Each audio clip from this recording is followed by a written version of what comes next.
channel Pratik e-learning school where learning is a beautiful journey. আজকের ক্লাসে আমরা classroom related কিছু ইংলিশ সেন্টেন্সেস দেখে নেব। লাস্ট ক্লাসে আমরা কিছু অ্যাডভান্স ইংলিশ ওয়ার্ডস শিখেছিলাম। যারা যারা এখনো সেটা দেখোনি সেই লেসনটা অবশ্যই গিয়ে দেখে নেবে। আচ্ছা, আজকের ক্লাসে আমরা ক্লাসরুম রিলেটেড ইংলিশ সেন্টেন্সেস শিখবো। ভিডিও শুরু করার আগে বলে দিই, যারা যারা এই চ্যানেলের নতুন দর্শক তারা অবশ্যই চ্যানেলটিকে ভালো লাগলে সাবস্ক্রাইব বাটনে অবশ্যই কিন্তু ক্লিক করে দেবে, আর হ্যাঁ, অল অপশনে প্রেস করে দেবে যাতে আমার নোটিফিকেশন সব সময় সবার আগে তোমাদের কাছে চলে যায়। আচ্ছা, আর এবার আমরা তাহলে ক্লাসটা শুরু করি। দেখো প্রথম সেন্টেন্সটা কি রয়েছে, the teacher rights on the blackboard. যখন টিচার পড়ায়, টিচার কি করে? ব্ল্যাকবোর্ডে লেখে। তো এখানে সেটাই বলা রয়েছে যে টিচার ব্ল্যাকবোর্ডে লেখে। কেন এটা লিখছে হবে না? তার কারণ এখানে লেখা আছে the teacher rights on the blackboard. এটা সিম্পল প্রেজেন্ট টেন্সে রয়েছে, এটা হ্যাবিচুয়াল অ্যাকশনকে ইন্ডিকেট করছে।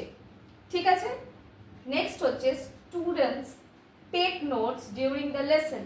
যখন টিচার পড়াচ্ছে তখন বা পড়ায় তখন কি করে? স্টুডেন্টরা সমস্ত ইম্পর্টেন্ট জিনিসগুলো খাতায় নোট ডাউন করে। তো এক্স্যাক্টলি সেটাই বলছে যে যখন একটা লেসন পড়াচ্ছে টিচার, তো স্টুডেন্টরা কি করে? সেটার নোটসটা কালেক্ট করে। নেক্সট হচ্ছে the classroom is equipped with computers. অর্থাৎ ইকুইপড কথার অর্থ হচ্ছে সজ্জিত। আচ্ছা, এখানে বলছে একটা রুম যেটা কম্পিউটার দ্বারা সজ্জিত, একটা ক্লাসরুম যেটা কম্পিউটার দ্বারা সজ্জিত। বোঝা গেল?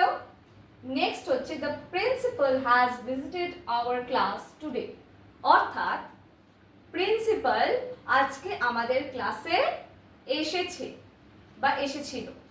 এখানে এসেছে বোঝাতে মানে কিছুক্ষণ আগে হয়তো এসেছিল বা আজকে ভিজিট করেছে কিছুক্ষণ আগে, সেটা বোঝাতে এখানে হ্যাজ ভিজিটেড করা হয়েছে, অর্থাৎ প্রেজেন্ট পারফেক্ট টেন্সে ব্যবহার হয়েছে। নেক্সট হচ্ছে we have a math test next week. আমাদের নেক্সট উইকে একটা ম্যাথ টেস্ট আছে, অর্থাৎ অঙ্কের পরীক্ষা আছে। We work on a group project. আমরা একটা গ্রুপ প্রজেক্টে কাজ করি। The teacher teaches us about grammar. Teacher আমাদেরকে গ্রামার সম্পর্কে পড়ায়। নেক্সট হচ্ছে the teacher gives us homework. Teacher আমাদেরকে হোমওয়ার্ক দেয়। নেক্সট হচ্ছে the classroom is decorated with posters. কিছু সুন্দর সুন্দর পোস্টার দিয়ে ক্লাসরুমটা ডেকোরেট করা রয়েছে বা ডেকোরেশন করা রয়েছে ক্লাসরুমের মধ্যে। বোঝা গেল?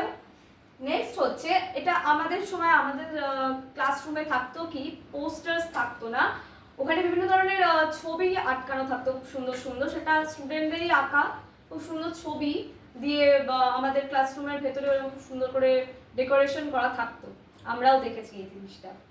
তো নেক্সট হচ্ছে students participate in a class discussion. তাহলে কি বলছে না, স্টুডেন্টস কি করে না ক্লাস ডিসকাশনে পার্টিসিপেট করে।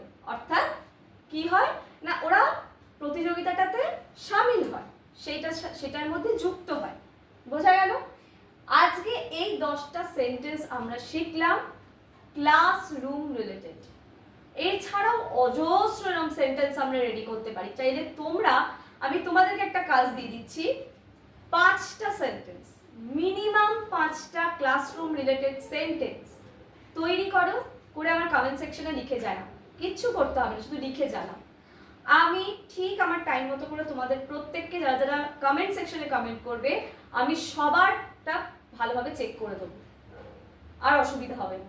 এবং এই শুধু তাই নয়, 5টা করে কেন, তোমরা চাইলে 10টা 15টা 20টা তোমাদের ইচ্ছা মতো যতগুলো ইচ্ছা করতে পারো।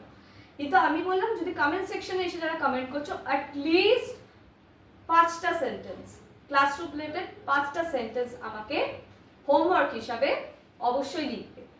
তাহলে আজকের মতন এই পর্যন্তই, দেখা হচ্ছে আবার পরবর্তী ভিডিওতে। ততক্ষণের জন্য ইংলিশ প্র্যাকটিস করতে থাকো।